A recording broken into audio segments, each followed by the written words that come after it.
And Teal.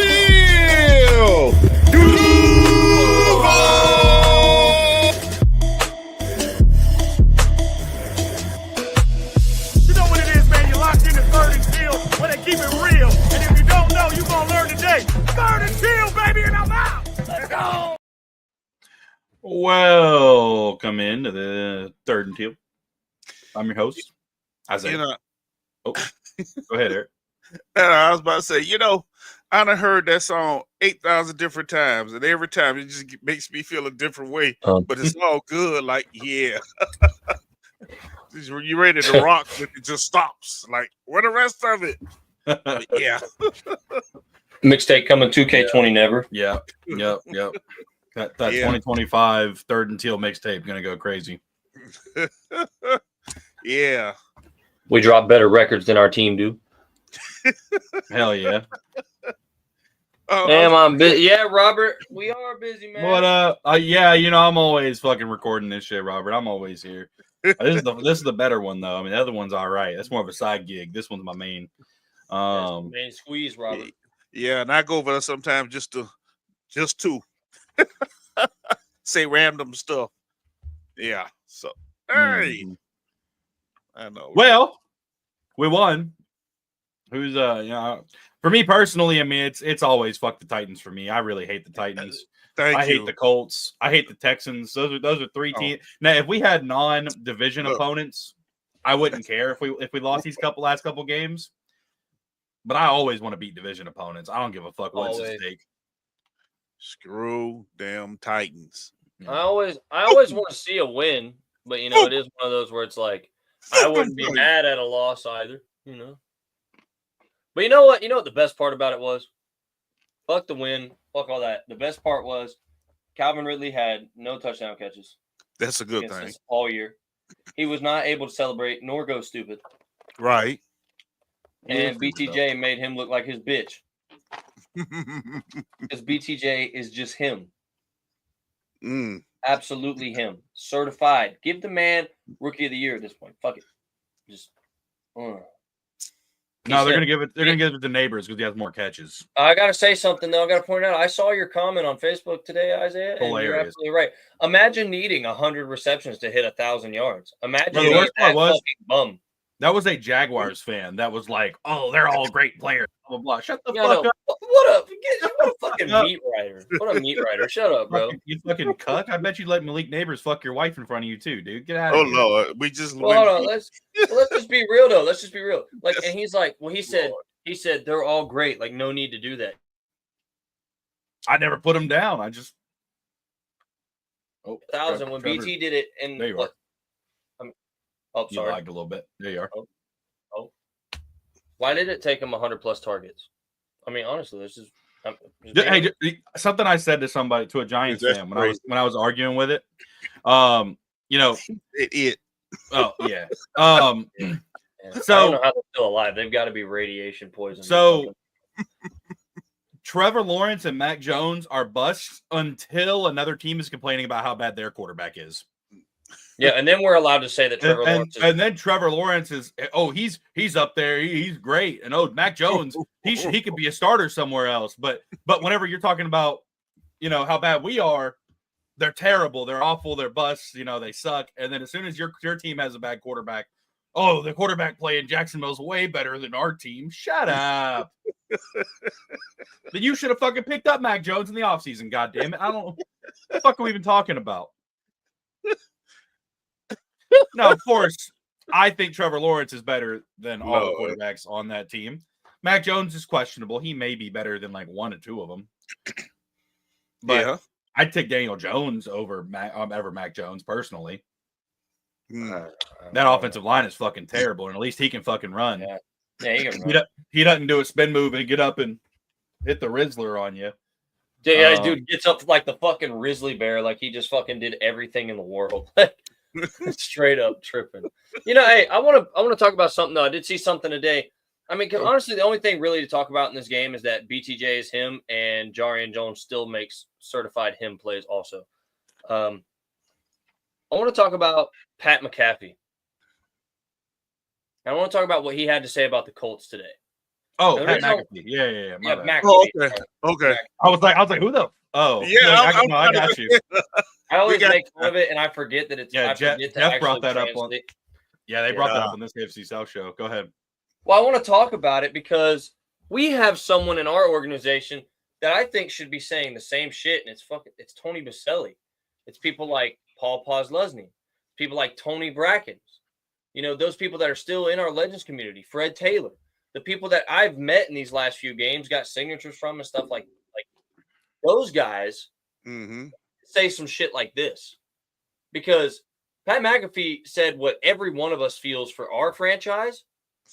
And honestly, if he didn't explicitly say the Colts, you'd never know that he wasn't talking about us, in my opinion. Like, I'm going to read it to you, the whole post. I know it's a little bit long, but I think it's the only way you get the whole effect, you know?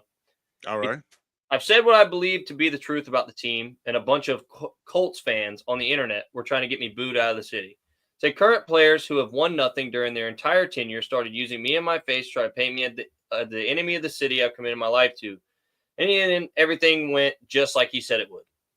In the biggest moments, everybody with a brain knew they'd crack, and they did. A blind person could see the red flags on this team. Work ethic questions never happens on good teams. Preparation commitment questions never happens on good teams.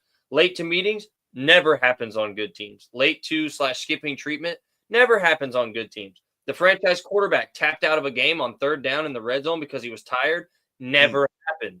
He said, in the history of the NFL, that's never happened. That's literally the only thing you need to tell someone who knows ball, and they could tell you everything about this team. Hey, the franchise quarterback who's a professional athlete getting paid millions of dollars in the face of a multi-billion-dollar franchise tapped out of the game because he was tired in the middle of the season. Oh, wow, the team has no chance would be the immediate response. And to the surprise of nobody, that was the response by everybody who's ever played / coached the game before, but Colts blogs and fans who have been covering the Colts since 2020 and more recent knew better than everybody, started personally attacking me and trying to kick me out of the town. When I said Joe Flacco gives us a better chance to win than AR immediately after the tap out, I would have said whatever QB we had on the roster. That can't be what the face of your team is doing. It just can't be. And in the bigger aspect of it all, somehow AR thought it was okay to do that. That's a locker room issue. That's a culture issue. That's an indicator of a loser attitude radiating through a building that was built by greats. I have no idea how they fix it. I don't think it's like a light switch. Like, all right, we're going to become pros now, but maybe it is. Well, what do I know? Oh, wait, how is this all going to work out? I knew that. As a multiple-year season ticket holder, not renewing, and someone who has actively daily attempted to be an additive to this beautiful city, I hope they become a good franchise again. The city deserves it. The OGs in the Colts building deserve it. Equipment managers, trainers, ticketing, PR sales. And on the flip side, players and coaches in that building deserve whatever happens to them.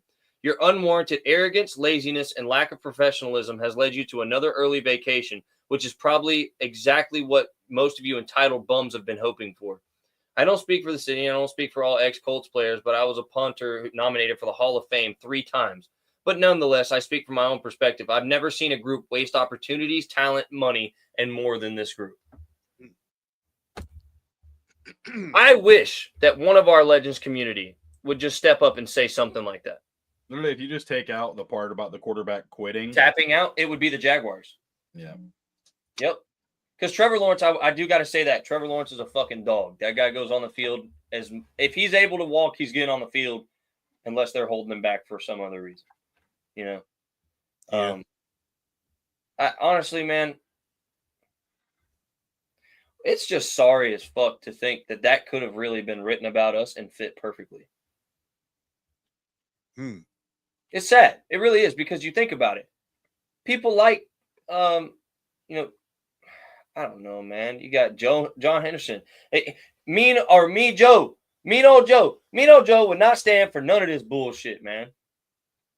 Not one bit of this. Fred Taylor, if he had his pads on, ain't none of these soft bitches getting on the field with him. Tony Brackens is rearranging everybody's shit on this offensive line. Paul Posluszny, bro, would have fucking shredded our offense. Cooked. You know?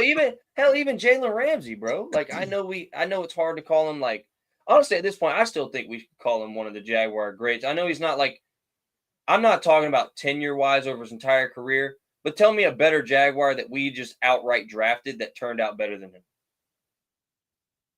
To this point. You can't name one because there hasn't been one. He ended up being the best player in the entire fucking league at his position. Rasheed Mathis. Rasheed Mathis was never the best corner in the entire league at his position. He was up there. He was never definitively the best. Jalen Ramsey was definitively, no questions asked, the best lockdown corner in the league for years. And hell, he's just now starting to go down. And he's still in the top 5 at this point. I mean, I'd say he's still top 5, and he's starting on his decline. You know? Man, fuck Jalen Ramsey. No, I understand. I what you're saying. I got you. But even then, right? Like, none of this shit was happening with those teams. Like, even Blake Bortles would call this shit soft, bro. And Blake Bortles was honestly, that man was a construction worker in another life. Blake Bortles had a death wish, dude. Every time he stepped on the field and to leave the pocket, he was trying to run somebody over. That man hardly ever slid. I know.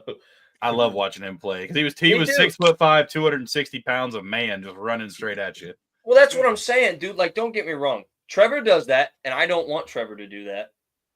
But at the same time, I didn't want Blake to do that when Blake was doing it. But looking back now, it's like, bro, that's the type of attitude you gotta have, man. Like, yeah, but Blake, you gotta have that.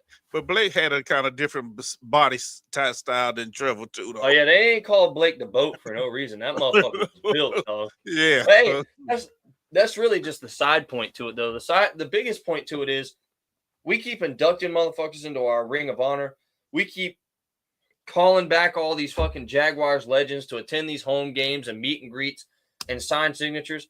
Man, where the fuck are y'all at in shaping this team? Where are y'all at with your voices, bro? Say something.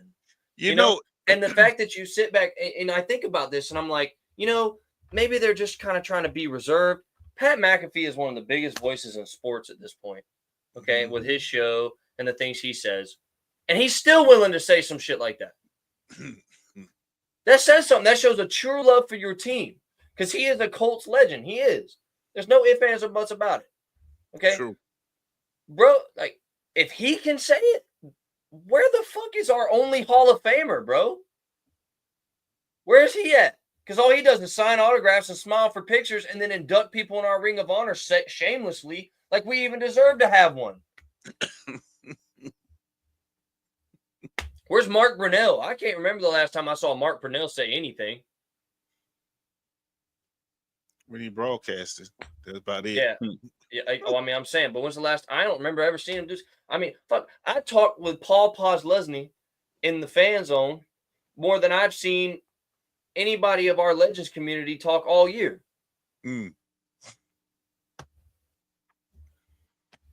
It's sad. It's sad because honestly, the part that really hit home for me is the last sentences that he says, and I'm gonna say it one more time, where he says, "I've never seen a group waste opportunities, talent, and money more than this group." Mm-hmm. Honest to God, it's perfect. Like, we've been counting all year the amount of players that we wasted money on. Like Josh Allen. Josh Allen probably shouldn't have got all the damn money he got because what has he done, man? What's he done this year? Not really. He's gotten pressures. A lot of pressures. A lot of pressures, yeah. But you know what, man? And then you look around the league, and it's like it all culminates, like ruminates into one topic. Like I was talking about a couple weeks ago. We don't have anybody that's just that bona fide, like they're holding the hardware type of motherfucker. You know what I mean? Like we do now in BTJ, and I think Jarian Jones is going to get there. Jarian Jones is not scared to go put helmet on ass any day that he gets the opportunity. You know what I mean? Mm-hmm. He's still got ways to go. He's got developing to do. I think Ventrell Miller's got that dog in him. I think you can see it in him. He's got it. Yeah. But like, I think Trevor's got it. You see Trevor run headfirst into motherfuckers. I think the only reason he started sliding is because he's tired of getting bitched out for it. But I think that's about it. Oh, Dewey. Dewey's got it. Dewey definitely got it. For sure. Dewey's got it. But hell, man, that's it, man. And we paid all these dudes what? For what? For what? Because we are awful. Awful. We're winning games when it means nothing. All we're doing is establishing a little bit of trust in a coaching staff that really we shouldn't be trying to help out at all. Because at this point, I could see it at this point now. Doug makes an argument that, towards the end of the year, we started to piece it together. You saw it really gelling, we just had to figure it out. We had some rocky stuff to overcome, and Shad trying to give him one more fucking year. I'm not saying it's going to happen. I pray to God it doesn't happen. I pray that Shad's paying attention to the banner that literally flew over the stadium. I don't know if y'all saw that, but a guy literally paid a plane to fly a banner that said, "Shad, please fire Balky." Oh, wow. Yeah, I mean, it was flying over the stadium, bro. Like, I really hope he takes notes, but I don't know. It's real disheartening to see that Pat McAfee can do that for the Colts franchise. And, honestly, that's why people call us a poverty franchise, probably. Because when other teams do bad, somebody lights a fire on their ass and holds them accountable. When we do bad, they're like, it's just the Jaguars. It's just the Jags doing what the Jags do. Exactly. Yeah. Exactly. It's amazing you said that, because I was thinking earlier today, I said, why don't we go and get some old Jaguar players as coaches? They already know. You know what I mean? And then you come with that right there. So, like, yeah, we're there. We on the same. Yeah, makes sense. My thing is, too, we're putting these dudes in the Ring of Honor because we're so proud of their accomplishments, right? Right. But this team ain't got no fucking hardware, bro. We ain't got nothing. We ain't even been to the bowl, much less obviously won it. Like, what? Like, bro, what are we honestly celebrating these people for? What are we celebrating for? Because honestly, and it hurts kind of to say that, because like your whole life you grow up, you're like Mark Brunell, we love that guy. Keenan McCardle, we love that guy. Fred Taylor, MJD, Tony Brackens, Paz, all these dudes, man, we love these guys, fucking love them. David Garrard, like, we love them to death. But what the fuck did they actually do for us? What did they do? They got us some winning seasons just to never make it. Fuck, at that point, put Blake Bortles in the Ring of Honor, because he made it just as far also. Put Blake Bortles up. He has a top 5 quarterback in our history. You might as well. I'm just saying, put Blake Bortles in the Ring of Honor. It's crazy that what's his name? Trayvon Walker is now a top 10 sacker in our history. You know why? It's because we never keep nobody long enough to establish a good career here. Exactly. Anyway. Yeah, we talked about that earlier. And honestly, I don't feel like Josh Allen deserves to break Bracken's record either. He don't, because look at how damn long it took him to break that motherfucker. Like, and we're paying you like you're one of the top edge rushers in the league. And honestly, I was stupid enough. I believed it. I thought he was one of the top edge rushers in the league. No, he's one of the top pressure creators in the league. Well, yeah. Bro, they barely. How many times we sacked Aaron Rodgers? Once. It's Aaron fucking Rodgers, bro, on a rebooted Achilles, dude. I know, right? I know. And the Jets' offensive line is not good. They're getting cooked every week. Why did we get nothing? Like, I know, man. And everybody we paid, I think this offseason. I can't think of somebody that we paid this offseason right off the top of my head that has not been complete ass. Morse has been solid. That's true. Yeah, for the most part. He's been pretty good. Like, I'm not going to say he's like a top player in his position, but I mean, he's been, for what we're paying him and what we brought him in to do. I mean, he's leagues better than fucking Luke Fortner. Well, right. Mitch Morse is actually that. I think it's a great thing that I couldn't think of at the top of my head, which means he's not blowing up enough plays. Yeah, right. If you can't think of an offensive lineman, that means they're having a great year. Absolutely, and that's what I'm saying. So I'll say that. So Mitch Morse, go ahead and roll the crickets, because it ain't none of them. And one thing I want to talk about too. I saw this mentioned the other day, and I don't think we've touched on this enough. We give Balky the credit for BTJ. But that motherfucker tried to fuck that up. I think we're quick to forget that he did try to trade up and get Malik. He did try to trade up and get Marvin Harrison Jr. His trade requests, his trade attempts were denied. And he tried to pay Calvin Ridley. If Ridley wouldn't have turned it down for more money in Tennessee, we wouldn't have gotten BT in the first place. Fuck credit in Balky with that. He got lucky. He got lucky that BT is a dog. That's what he got lucky with. I think Trevor wanted Ridley back too. I agree. I think Trevor probably wanted Ridley back, but that's because it was a security blanket, and he felt like another year with Trevor or with Calvin, they would have really been something special. And I do believe that. I can say that. I can see that. I can see that another year with Trevor and Calvin building a chemistry. I could see them two really being lethal because they were that close. Like they really were that close to just being X Factor type different. I have a feeling that's why we're gonna bring back fucking Kirk. ETN. Oh, ETN? No, yeah, we're definitely. No, I think they let Kirk go unless he comes back on like a super cheap deal. ETN though, I could see us paying him a little bit more than what he's worth because Trevor wants to keep him. And honestly, I gotta say this though, I don't feel like ETN has just been bad this year. I feel like our scheme has just been terrible for him. Once we saw Bigsby bust those runs up the middle, they just assumed that every running back we have should go up the middle. Right.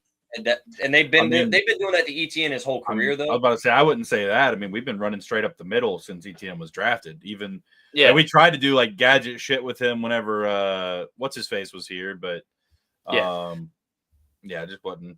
I will say this too, though, that these past few weeks, like we've seen the play calling get a little bit more inventive, and Travis Etienne's had some bigger runs. Etienne's actually looked like the better back out of the two of them these past few weeks because they've actually been throwing in some fucking plays to scheme him open.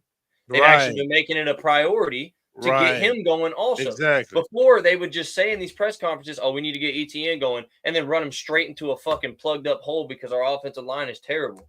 Like, and then I saw some fucking dumbass today, man, miss me with that bullshit, making a quick return, just a pit stop. Because this fucking guy, dude, he comments and he says, I guess since we're stuck with Trevor in this contract, we should start drafting players to put around him to make him good. Hey, dumbass, that's what any franchise quarterback should get. Are you fucking stupid?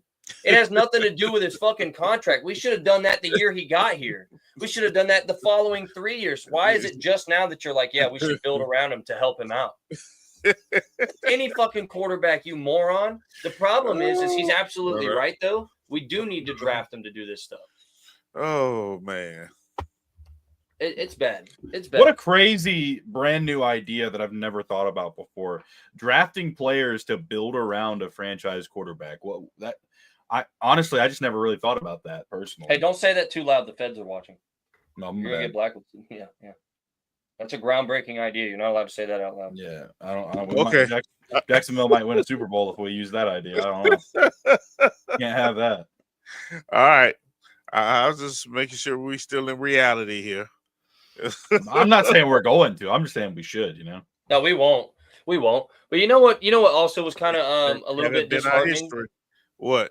This Sunday, you know who they had in the fan zone instead of like, I don't know, any more of our legends? They had the AEW tag team champions. Nobody gives no flying fucks about the tag team champions for AEW. How about Khan in the building? Yeah, that's what I'm saying. I'm saying, hey man, get your fucking wrestlers out of here and get your fucking ass in here and get back to work because this shit's fucked up. Don't come show me your other business endeavor that I also don't give a shit about. Come fix this one. This one I care about. Come fix this one. Yeah. And it's, you know, man, honestly, it really sucks because I feel good about the win only because we beat the Titans. Not because we did it really well. BTJ did really well. Mm-hmm. And Jarian Jones did pretty well. Parker Washington had that nice catch. I was about to say, and Parker Washington he's been pretty consistent the past couple of weeks. Yeah, I will say, I was thinking that during the game. I did forget about it. I'm glad you brought him up. Yeah, I was thinking that during the game that the more snaps he sees, he is starting to finally. He's doing exactly what we said in the preseason he was going to do. If they fucked around and gave him enough snaps, he was going to become the new Kirk, and Kirk does not get another deal that's worth anything.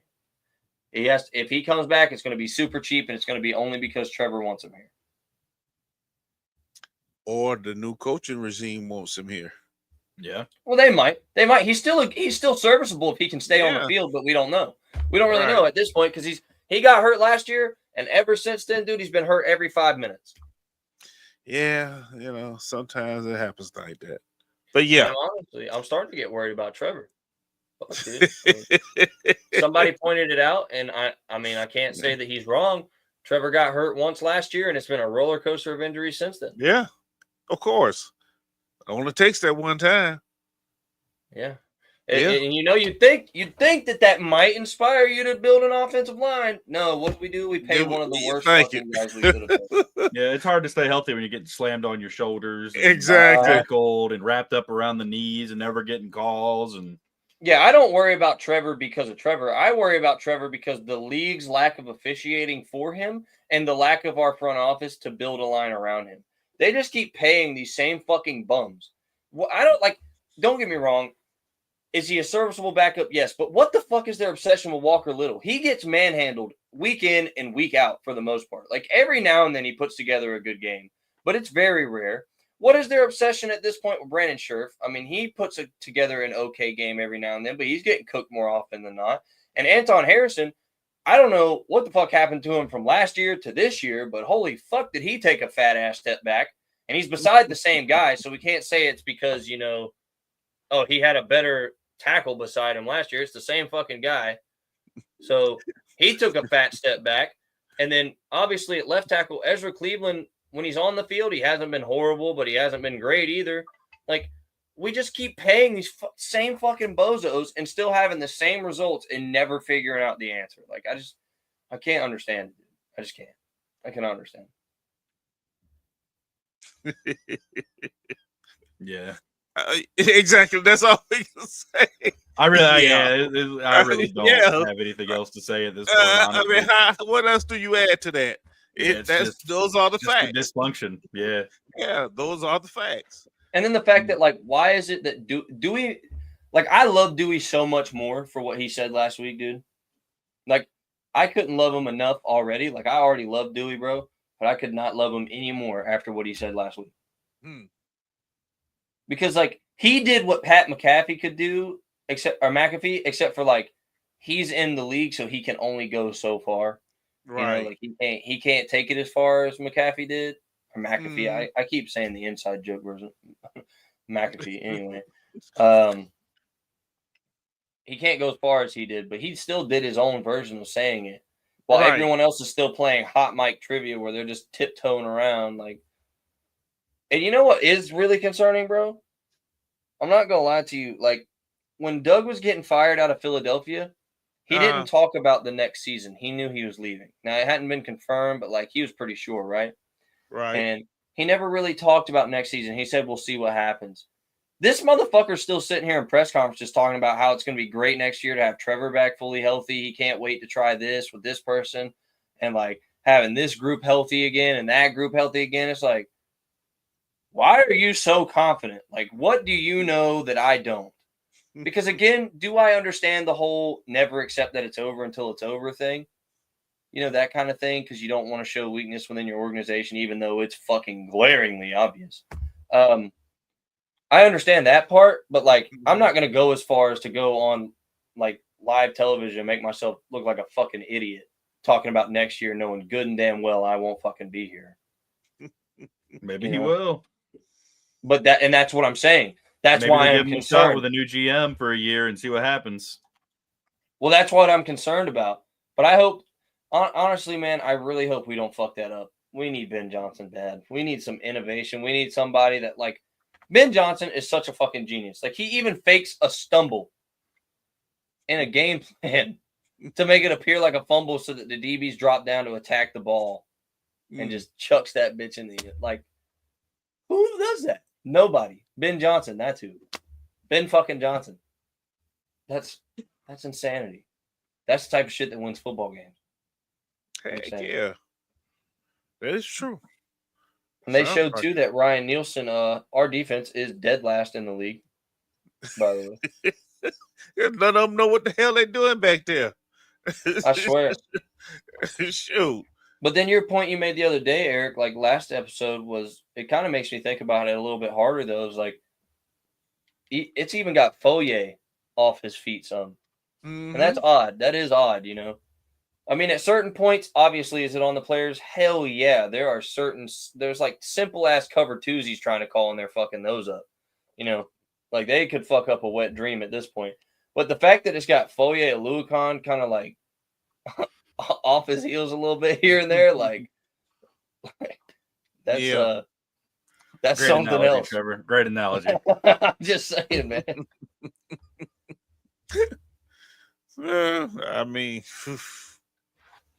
at this point, man, you just don't even know what to say anymore about this team.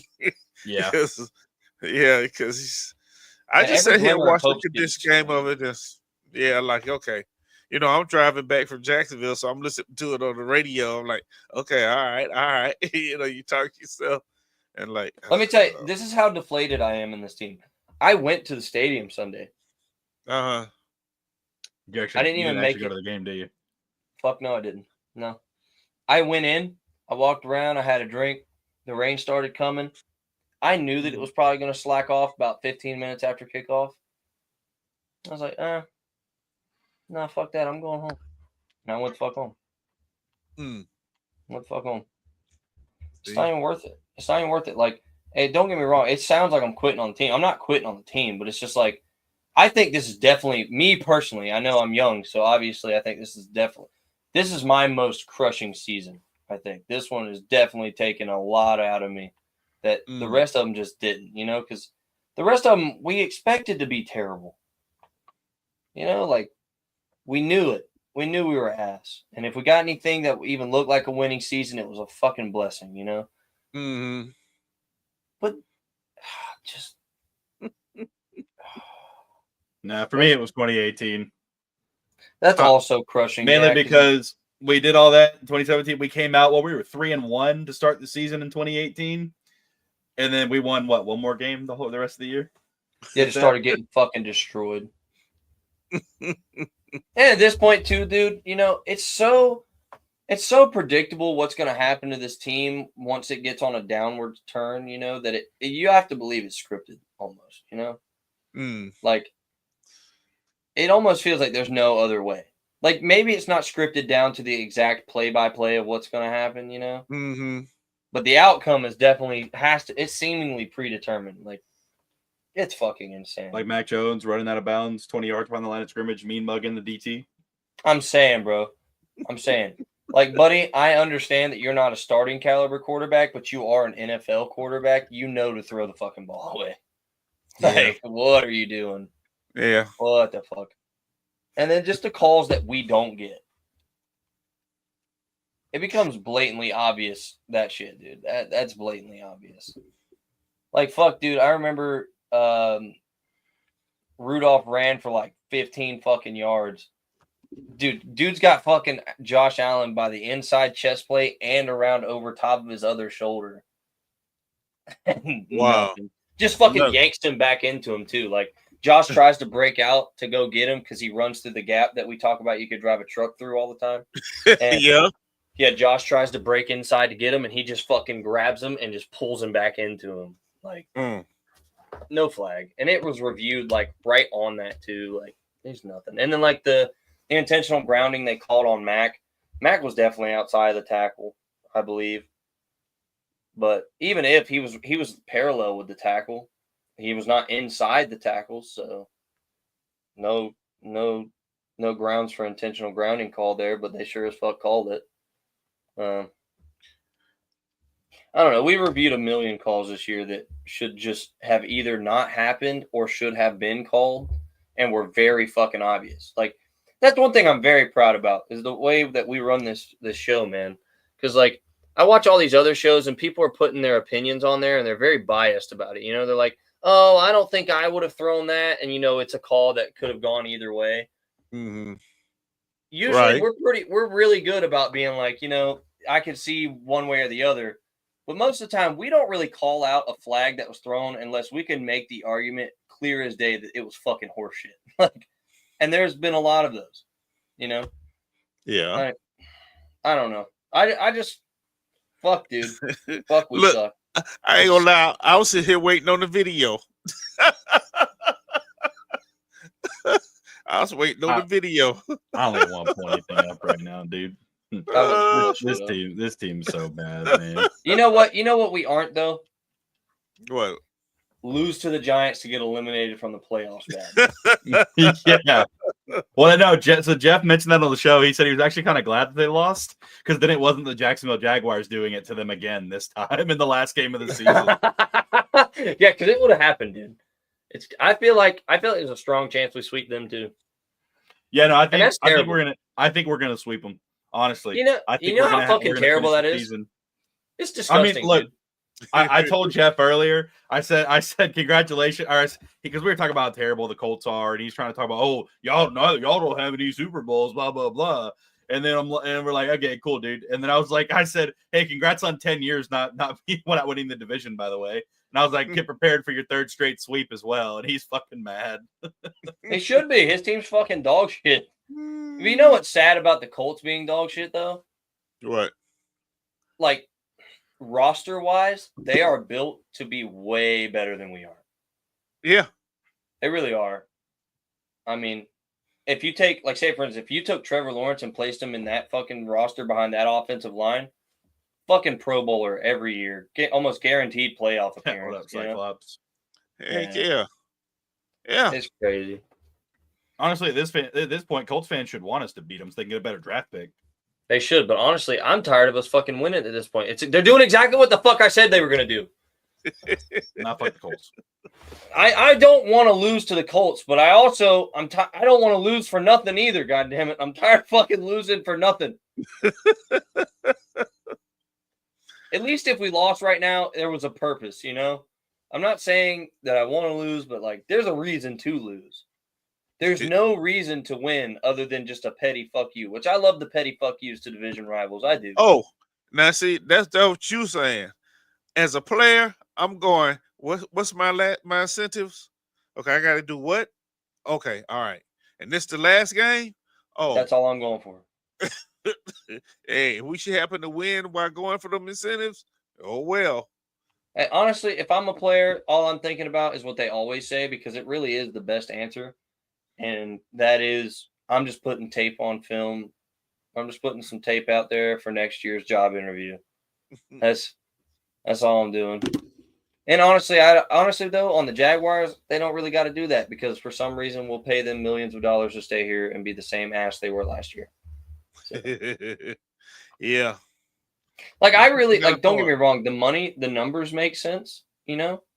I'm not mad about the numbers part of the deal, but I am pissed that we paid Walker Little. He hasn't done anything to show us he deserved to be paid. Maybe on a 1 year, like, prove it to me deal, you know? Prove that you're capable of being a starter. Because we've never given you that fair shake, so we'll give you the 1 year deal to show us. I think that's fair to both parties. We're not exactly saying fuck you, but, like, I'm not committing to you because you haven't shown us that. No, we just fucking commit right out the fucking gate.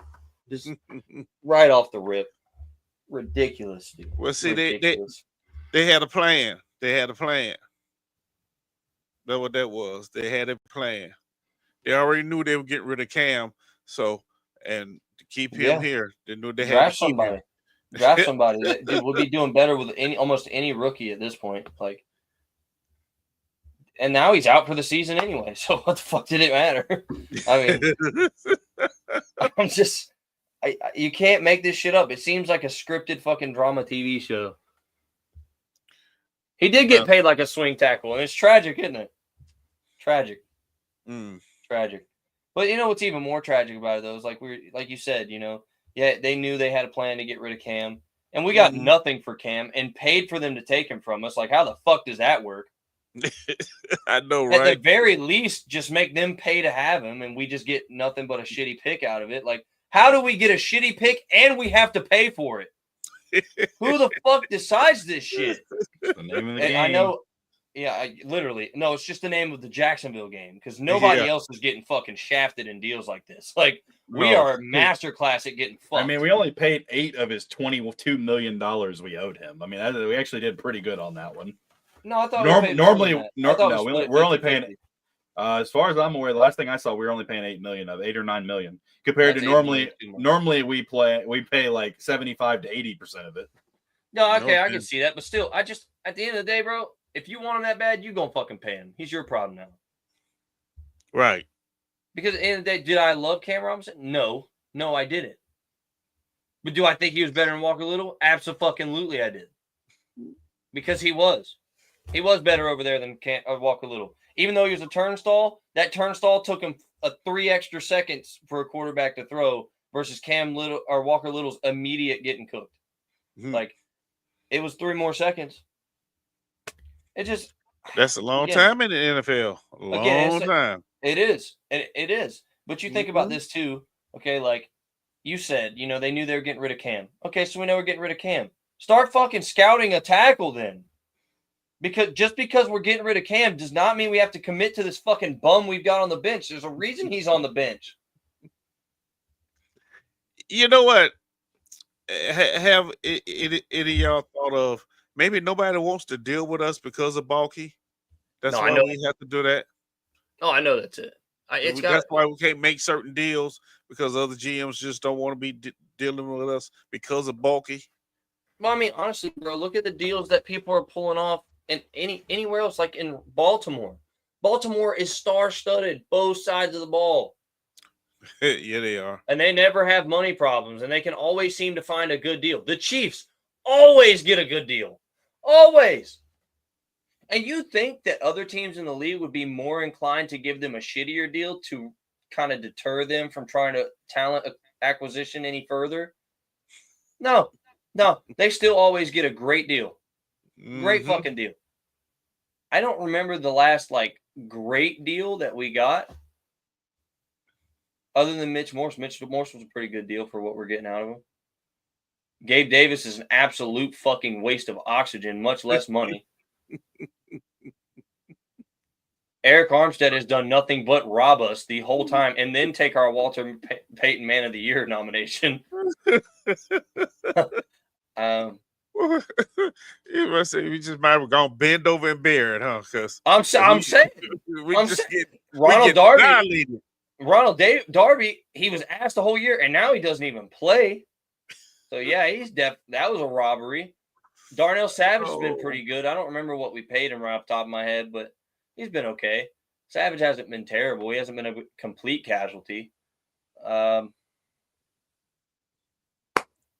Yeah, everybody else that we paid so far, except for Trevor. I'm still happy we paid Trevor. I don't care. I am still happy we paid Trevor. Yeah, everybody else we paid so far has turned out to fucking suck. That's usually how it works, believe it or not. But it's kind of like Pat was saying. That never happens on a good team. It always happens here. You never see the Chiefs just fucking blanket paying someone and then sitting with them the whole time. If the Chiefs do pay someone and they end up regretting it, they move them and still get a good deal out of it. I mean, but you have to have a likable GM. That's what I'm saying. It starts from the head down. Yeah. Shit rolls downhill. And damn it, the shit is piling up and it starts fucking rolling here quickly. Oh, we got a countdown. Okay. I like that. When the head should roll on what day?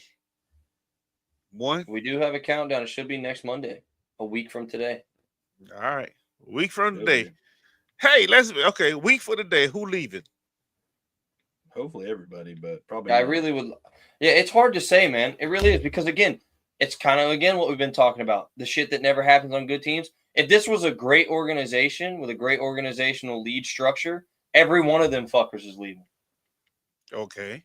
You don't stand for any of this shit from any of them. You can't stand for the lack of accountability from the head coach, the lack of productivity from the offensive coordinator, and the absolute and utter failure that was this defense from the defensive coordinator. And then also the lack of ability to acquire talent without breaking our bank for wasted and fucking bum-ass players from our general manager. Every one of these guys should be gone. And if it was a competent, sound-minded organization, they're all gone come Monday. Okay. So it's hard to say because I want to believe so bad that Shad is a smart enough businessman to know that the trial runs over, Balky's time has to be done. I want to believe that so bad because he's not stupid. One thing about it, two things for sure: you don't get that fucking rich and stay that fucking rich by being a retard. That is a fact. So he's got to see that them running this team into the ground right before he spends all this fucking money along with the city to build this stadium and build this city and all the money he's been spending in free agency going to fucking waste. and he's been saying that he's done blowing money in free agency for fucking busted ass players. Well, here's another year of your general manager convincing you to sign Ronald Darby's and Gabe Davis's and Eric Armstead's to do nothing but take up fucking space and oxygen.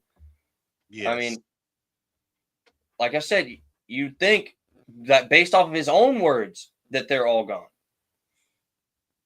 Because even if we get rid of Balky, I think another GM comes in here and that GM cleans the house anyway. I mean, I feel like if we get rid of Balky, they're all gone. Okay. But if we only get rid of Doug, we are fucked. We are so fucked. Because even if that means Press and Ryan Nielsen go with him, that means we're still stuck with stupid-ass Balky to drain our pockets on bum-ass players.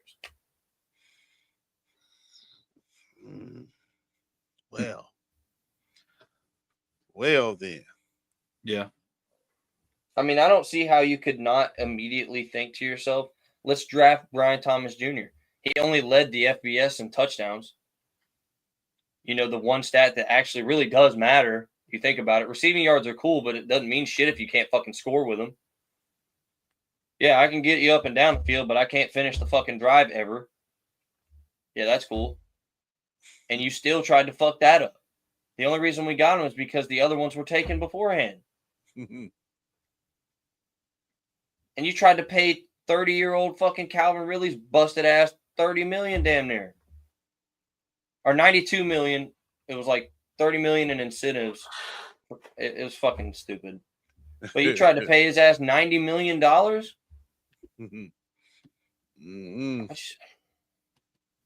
All right. Let's wrap this shit up. It's fucking hell no. We're too much into the off-season talk.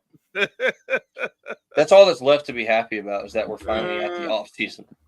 We got 7 more days. We can start doing mock drafts and coach suggestions and coaching carousel. I cannot wait. Yeah, that should be nice and funny. Yeah. Just wonderful. I'm so glad. I'm just glad Bill Belichick's not an option anymore. Thank God. I know, right? Yeah. Please, no Bill Belichick. No. Or Brian Flores.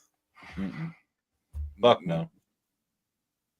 You see that dumbass post that suggested Bill O'Brien the other day? Yeah, okay. I will bathtub toaster so fast. I am not fucking dealing with Bill O'Brien, dude. Man, I know, right? Heart can't take it. Look, no, I can't. Ben, he wouldn't make it. He wouldn't make out the stadium. He wouldn't make out the stadium. On a boys from Northside been and paid him a visit. No, no, definitely no. All right, who else? Would I take Gabe Davis over Ridley, or trade? Would I swap Gabe Davis for Ridley?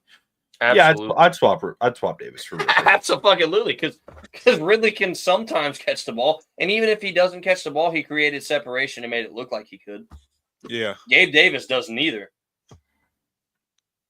No.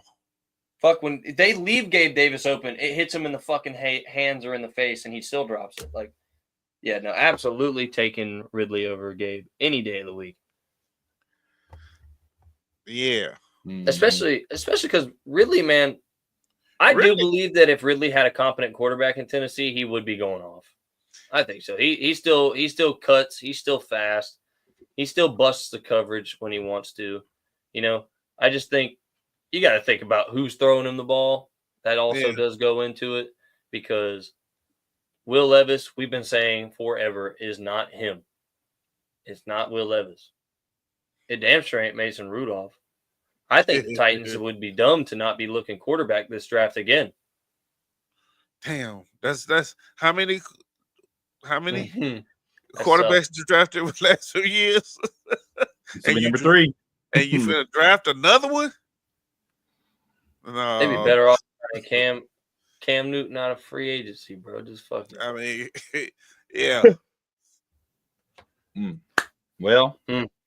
You know, I see draft, but if you're not fixing the problem and you're drafting high, bringing it into the problem, you know, that's defeating the purpose right there. You know what does suck though is that because we beat Tennessee, we gave them the ability to draft their next franchise quarterback. No, it's If the we best would- thing ever. Because if Cam Ward gets taken, they're drafting Shadur Sanders, and they're set back another 10 years. Absolutely. I don't think Cam Ward or Shadur are good. I think they're good. I don't think they're great. And I think they both have a bad attitude problem. If they get on Tennessee, they're Oh, gonna be yeah. fucking pissed. Oh, fuck yeah, they're going to be pissed. I think Cam Ward is going to be more of a bust than anybody wants to admit because bro is clearly being overhyped by a great offensive line play and performance. Like, dude And was his ninth standing year tight flat-footed. end. I'm saying, yeah, and he's got his fucking, I was about to say his 9th year fucking tight end that's literally a 5-year fucking NFL vet by this point. Fucking, like, Yeah, they were like, "Oh, what a sad, what a dramatic." Like, bro, sad. What do you mean sad? He's been in NCAA for 9 years. Yeah, I remember them talking about that cat right there. Because I think I said the about? same. That's a grown man. Yeah, like he in was the a grown Florida- man a decade ago. the fucking Florida game, he scored, and I was like, "Oh shit, I was like, that dude's huge. I wonder when he's gonna go to the NFL. Like, what year is he? 9th year tight end. So it's like, what the fuck? Yeah, they're talking about 9th year. You're like, damn, they just let the senior citizen hop in there. Fucking A, man. That's like that dude that he was like 51 or 57 that made he's like the oldest player to ever start an NCAA game. Yeah. That was fucking that's just crazy. I mean, dude's and they just changed the rule again. Where now your JUCO years don't count. Yeah. Oh Lord. Yep. Really? So you just start all over. Yep. Your JUCO years don't count towards your eligibility. So technically, you could play 3 years at JUCO and then go to a D1 school and play another 4 years. Wow. Even get a red shirt. Wow. Yeah, you get a red shirt. So if you get hurt, you can get an injury red shirt, and you can get a COVID red shirt. And look, you can live your whole football fantasy out right. No shit. And NIL deals, baby. Done with it. Yeah, yeah. Good Lord. I think how would you like to sponsor the oldest NCAA player? Well, I ain't got nothing else to talk about. What do y'all got? Y'all got anything before we cut this baby off? Shout out to the guys that keep coming back and watching. Shout out to you guys. Yeah. For sure. Worm. Shout out, Worm. Yeah. And make sure you subscribe and all that good stuff, man. Subscribe, do all the things. Shout out Worm. Notification bell, Notification bell. We go live a lot. Tucker was here. I saw him. Yeah. He was here. I can confirm. I was there. Yeah. At D-Day. Yeah, that's yeah. Depression. Duval. Remember to call and check in on your fellow Duval fans. Yeah. Because they're probably down bad university. Yeah. Yeah. Yeah. All right. Well. Yeah. All right. Duval people. Duval. Peace, man. Peace.